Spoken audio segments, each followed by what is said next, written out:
video of the tire removal tool offered by Harrison Custom Minis.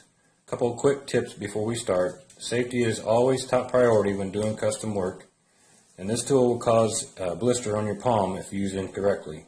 We have 5 different 1/64 scale items to demonstrate how the tool operates. Number 1 is a spec cast Peterbilt.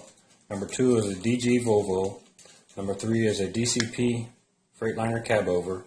Number 4 is a Norscot HO scale scraper, and number 5 is a 1/64 scale custom Ertl Steiger STX 450. Each item has a different tire and wheel configuration, so for the video and safety, we will demonstrate fairly quick how each one is done. Please note the Ertl tractor has been done once before.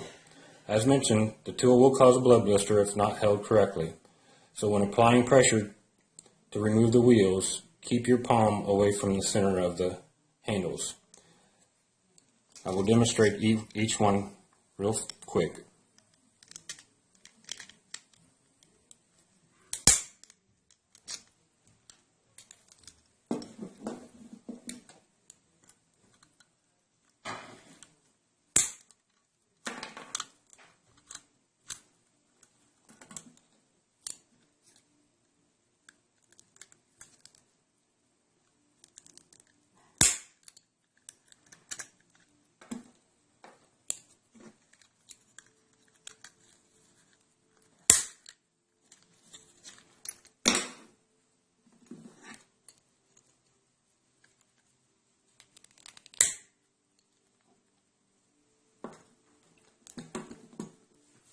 Thank you for watching this video.